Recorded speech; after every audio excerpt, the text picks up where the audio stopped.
There were so many families that were hurting and young people and so much tragedy in the county. And I just wanted to do something and reached out to some friends and some business owners and asked their ideas on it and just kind of came together. I just want them to know that we love them, we support them, and they have so many people behind them that they don't know, and that they might not ever know. And there's so many individuals and companies who are involved in this and do not want any acknowledgement.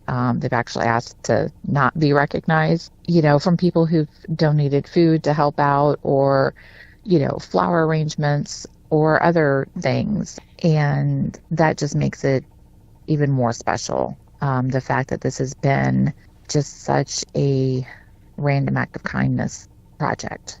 The feedback from families that have been touched by this tragedy has just been more than I could ever imagine. I had no idea that I was hoping it would have an impact, but I didn't understand how needed something was, how so many families, even if they lost their children many years ago, are just still needing something.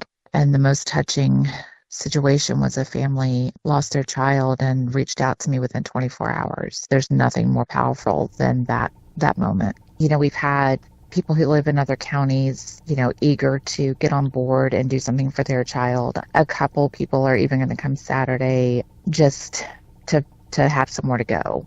And, I look forward to bringing this to other localities. I will share with you, I am proud to announce that we are now a nonprofit organization.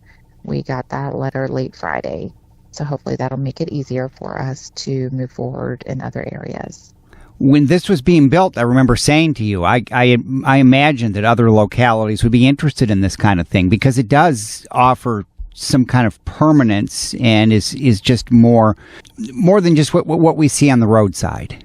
Yeah, and that was the goal. I lost several friends in high school due to an accident, and, some of us still go out there every December 11th, and those kids deserve better. They deserve somewhere else to be reflected. So I just hope to be able to pay it forward in that aspect. Well, and like you say, this has been, it's not just in Spotsylvania, it's everywhere. Our county is just amazing. Anytime there's anything in this county, a couple phone calls and everybody comes together. They don't care, who you are, what your beliefs are. It's just, if there's a need and it involves the young people, everybody puts all their differences aside and comes together. And that's why I believe so much in this county. Just the building of it. The fact I remember the day I was out there with you, and all those people volunteered their time. Yeah, and the great part was, I had called upon a lot of friends, and none of us were physically, young anymore. And we all were showing up thinking, okay, what did Jaimie get us into? How are we going to do this? But everybody showed up. And here comes Brothers and Sons. They came in, several trucks and equipment deep, and I started crying because I didn't know how we were going to do it physically. So it's just been so many moments like that, it's just been beautiful. I've actually had a lot of staff members reach out to me, and they've had a place to go. And, or, people that said they went by there and saw somebody else there, so they decided to come back a different day to give them, their space.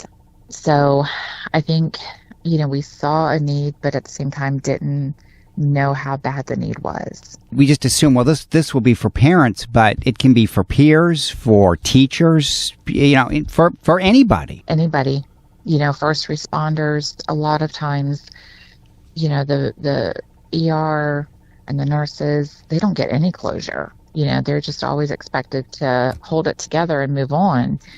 And a friend of mine is a ER nurse, so that has kind of echoed in my head for one of the cases that she was working on.